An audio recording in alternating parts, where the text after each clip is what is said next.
Section 1.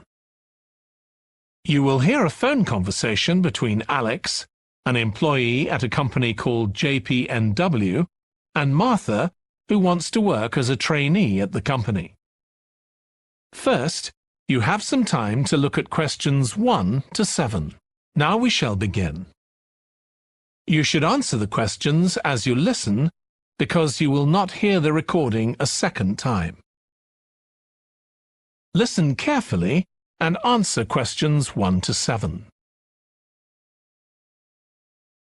Hi, Alex. It's Martha Clines here. James White gave me your number. I hope you don't mind me calling you. Of course not. How are you, Martha? Good, thanks. I'm ringing because I need a bit of advice.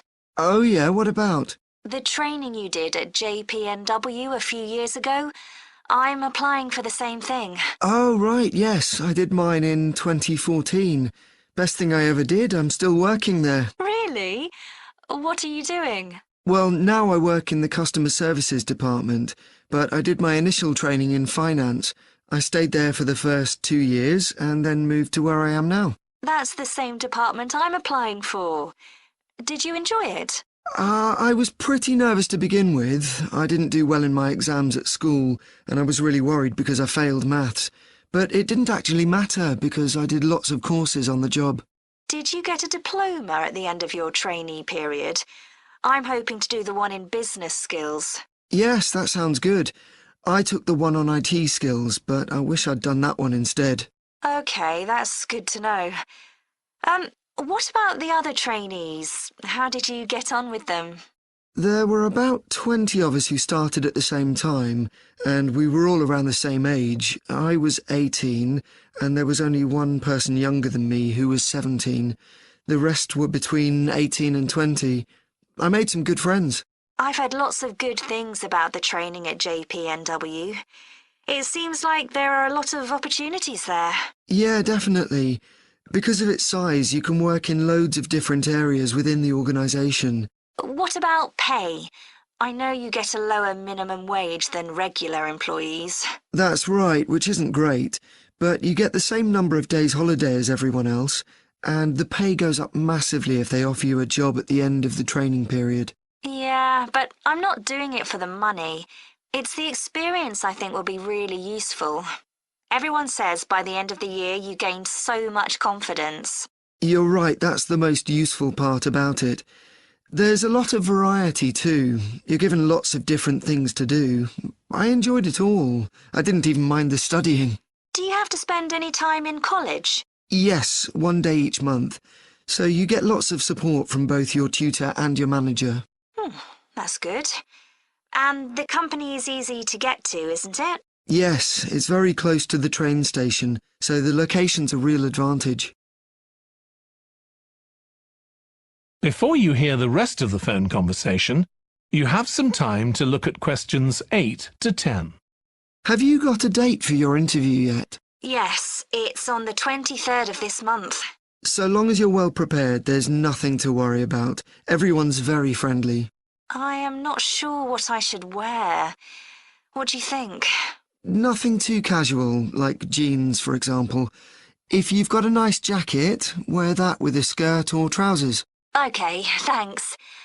Any other tips? Well, I know it's really obvious, but arrive in plenty of time. They hate people who are late. So make sure you know exactly where you have to get to. And one other useful piece of advice my manager told me before I had the interview for this job is to smile. Even if you feel terrified, it makes people respond better to you. I'll have to practice doing that in the mirror. Yeah, well, good luck. Let me know if you need any more information. Thanks very much. That is the end of Section 1. Now turn to Section 2. Now listen carefully and answer questions 11 to 16. Hi everyone, welcome to the Snow Centre. My name's Annie. I hope you enjoyed the bus trip from the airport. We've certainly got plenty of snow today. Well, you've come to New Zealand's premier snow and ski centre, and we've a whole load of activities for you during your week here.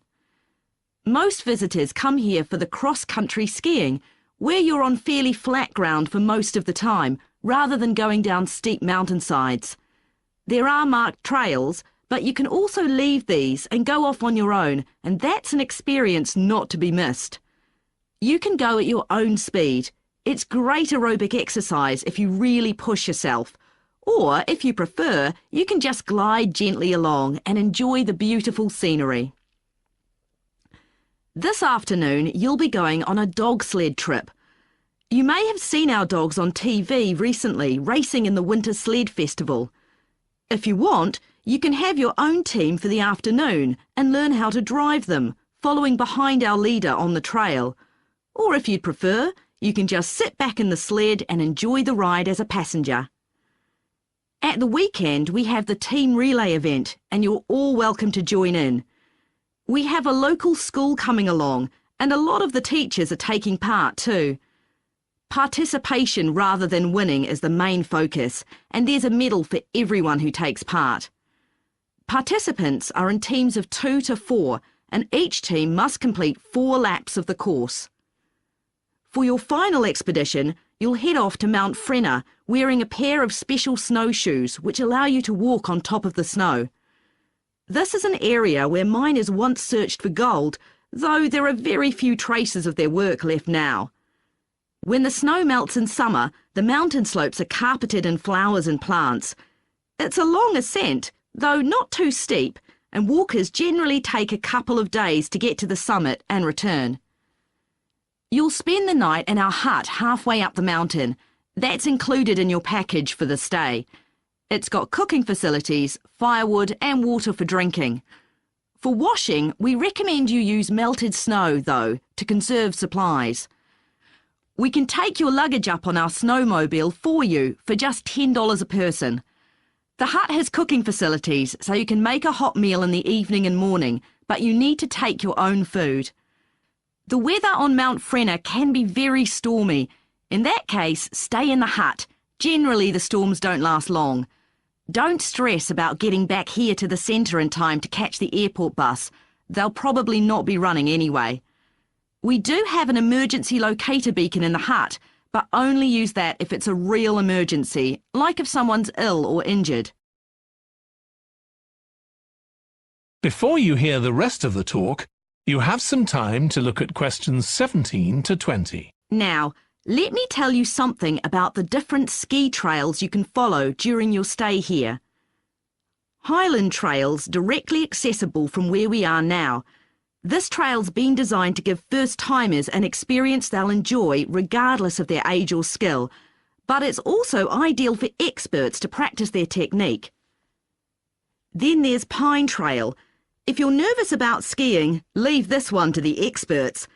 You follow a steep valley looking right down on the river below. Scary! But if you've fully mastered the techniques needed for hills, it's great fun. Stony Trail's a good choice once you've got a general idea of the basics. There are 1 or 2 tricky sections, but nothing too challenging.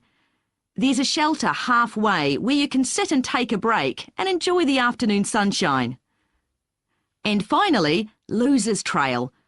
This starts off following a gentle river valley, but the last part is quite exposed, so the snow conditions can be challenging. If it's snowing or windy, check with us before you set out to make sure the trail's open that day. Right, so now if you'd like to follow me, we'll get started. That is the end of section 2. You now have half a minute to check your answers. Section 3. You will hear 2 students, called Jack and Alice, discussing food labels that give information on the nutritional value of foods. First, you have some time to look at questions 21 to 26. I still got loads to do for our report on nutritional food labels. Me too. What did you learn from doing the project about your own shopping habits? Well, I've always had to check labels for traces of peanuts in everything I eat because of my allergy. But beyond that, I've never really been concerned enough to check how healthy a product is. This project has actually taught me to read the labels much more carefully. I tended to believe claims on packaging, like low in fat. But I now realise that the healthy yoghurt I've bought for years is full of sugar, and that it's actually quite high in calories. Ready meals are the worst. Comparing the labels on supermarket pizzas was a real eye-opener. Did you have any idea how many calories they contain? I was amazed. Yes, because unless you read the label really carefully, you wouldn't know that the nutritional values given are for half a pizza. When most people eat the whole pizza. Not exactly transparent, is it? Not at all. But I expect it won't stop you from buying pizza. Probably not, no. I thought comparing the different labelling systems used by food manufacturers was interesting. I think the kind of labelling system used makes a big difference. Which one did you prefer? I liked the traditional daily value system best, the one which tells you what proportion of your required daily intake of each ingredient the product contains. I'm not sure it's the easiest for people to use, but at least you get the full story. I like to know all the ingredients in a product, not just how much fat, salt and sugar they contain. But it's good supermarkets have been making an effort to provide reliable information for customers. Yes, there just needs to be more consistency between labelling systems used by different supermarkets, in terms of portion sizes, etc. The labels on the different brands of chicken flavour crisps were quite revealing too, weren't they? Yeah. I don't understand how they can get away with calling them chicken flavour when they only contain artificial additives. I know. I'd at least have expected them to contain a small percentage of real chicken. Absolutely. I think having nutritional food labelling has been a good idea, don't you? I think it will change people's behaviour and stop mothers, in particular, buying the wrong things. But didn't that study kind of prove the opposite? People didn't necessarily stop buying unhealthy products. They only said that might be the case. Those findings weren't that conclusive, and it was quite a small-scale study. I think more research has to be done. Yes, I think you're probably right. Before you hear the rest of the discussion, you have some time to look at questions 27 to 30. What do you think of the traffic light system? I think supermarkets like the idea of having a colour-coded system, red, orange or green, for levels of fat, sugar and salt in a product. But it's not been adopted universally, and not on all products. Why do you suppose that is? Pressure from the food manufacturers. Hardly surprising that some of them are opposed to flagging up how unhealthy their products are. I'd have thought it would have been compulsory. It seems ridiculous it isn't. I know. And what I couldn't get over is the fact that it was brought in without enough consultation. A lot of experts had deep reservations about it. That is a bit weird.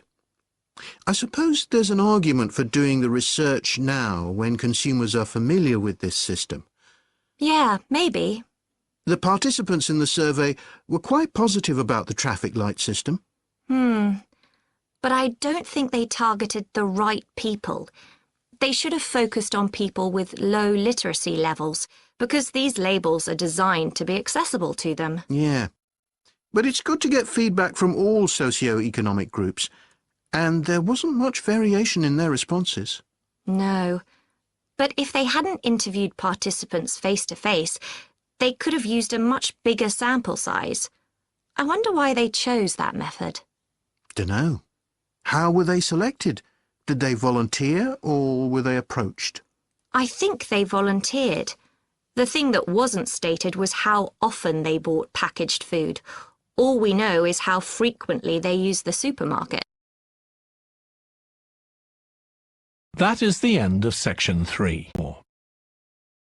You will hear part of a presentation by a history student about the history of coffee. First, you have some time to look at questions 31 to 40. Now listen carefully and answer questions 31 to 40. In my presentation, I'm going to talk about coffee and its importance both in economic and social terms. We think it was first drunk in the Arab world, but there's hardly any documentary evidence of it before the 1500s, although of course that doesn't mean that people didn't know about it before then. However, there is evidence that coffee was originally gathered from bushes growing wild in Ethiopia, in the northeast of Africa. In the early 16th century, it was being bought by traders, and gradually its use as a drink spread throughout the Middle East. It's also known that in 1522, in the Turkish city of Constantinople, which was the centre of the Ottoman Empire, the court physician approved its use as a medicine. By the mid-1500s, coffee bushes were being cultivated in the Yemen, and for the next 100 years, this region produced most of the coffee drunk in Africa and the Arab world. What's particularly interesting about coffee is its effect on social life. It was rarely drunk at home, but instead, people went to coffee houses to drink it. These people, usually men, would meet to drink coffee and chat about issues of the day. But at the time, this chance to share ideas and opinions was seen as something that was potentially dangerous. And in 1623, the ruler of Constantinople demanded the destruction of all the coffee houses in the city, although after his death, many new ones opened, and coffee consumption continued. In the 17th century, coffee drinking spread to Europe, and here too, coffee shops became places where ordinary people, nearly always men, could meet to exchange ideas. Because of this, some people said that these places performed a similar function to universities. The opportunity they provided for people to meet together outside their own homes and to discuss the topics of the day had an enormous impact on social life, and many social movements and political developments had their origins in coffeehouse discussions.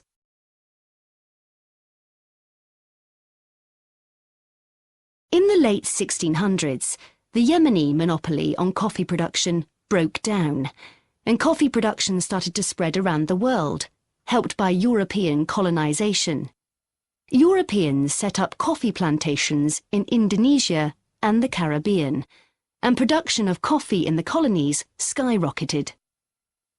Different types of coffee were produced in different areas, and it's interesting that the names given to these different types, like Mocha or Java coffee, were often taken from the port they were shipped to Europe from. But if you look at the labour system in the different colonies, there were some significant differences. In Brazil and the various Caribbean colonies, coffee was grown in huge plantations, and the workers there were almost all slaves. But this wasn't the same in all colonies. For example, in Java, which had been colonised by the Dutch, the peasants grew coffee and passed a proportion of this on to the Dutch, so it was used as a means of taxation.